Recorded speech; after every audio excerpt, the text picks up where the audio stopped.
Hello, my name is Gary Carson. I'm a student PTA at CBD College, and my second patient for today is a 72 years old male who present with a left distal radius fracture, Colle's fracture, and is currently 6 weeks post-surgical repair. Let's go.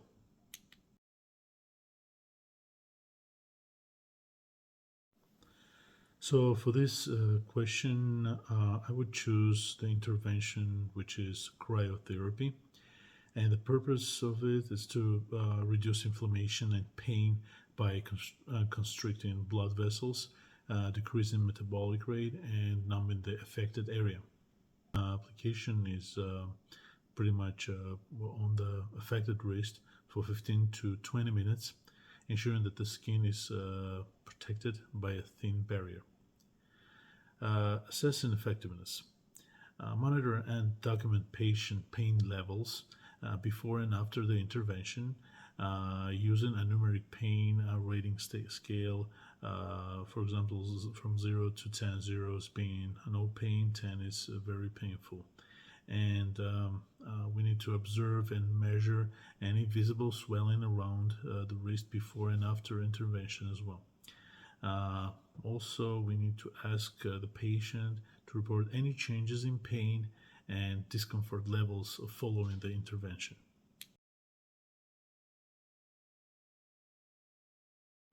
For the question number 2, I would go with the passive range of motion exercises because the main purpose of them is to improve joint flexibility and mobility without the patient actively contracting muscles. So we need to gently move the patient wrist through its available range in all directions: flexion, extension, radial deviation, ulnar deviation, supination, and pronation, while ensuring no pain is induced. Assessing effectiveness, so we need to use a gonimeter before and after performing range of motion exercises, and improvements in range of motion measurements indicate effectiveness. And we need to ensure that there is no increase in pain during or after the exercise. And again, we have to better ask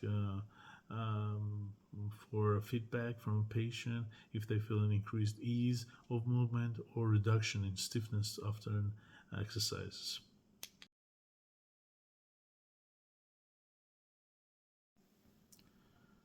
At this point, I think the progressive resistance exercises for the wrist would be really to the point.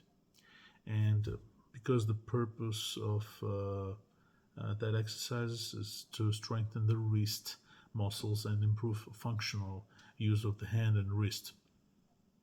So we need to use light resistant belts, light resistant bands or small weights to perform wrist flexion, extension, radial deviation, ulnar deviation, and pronation, supination against resistance.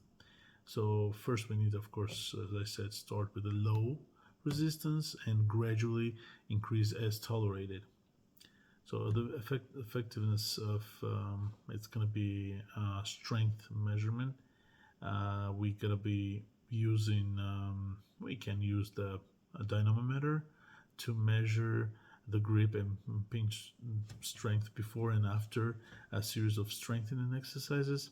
An increase in strength measurement indicates the effectiveness. So also repetition counts.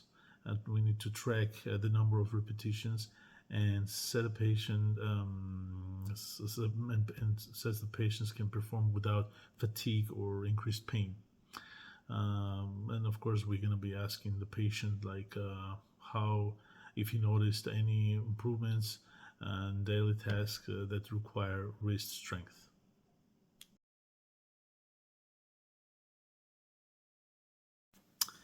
The patient will likely experience difficulties with grasping and holding objects, like limited wrist range of motion and strength make it challenging to hold, grip, and manipulate objects.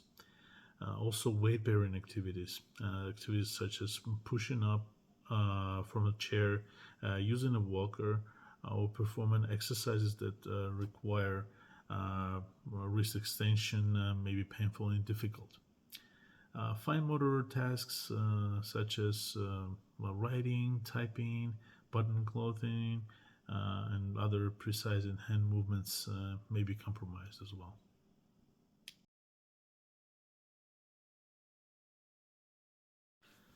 So, due to these activities limitations, the patient may experience decreased independence in daily activities, struggling with personal care tasks such as dressing, grooming, and feeding.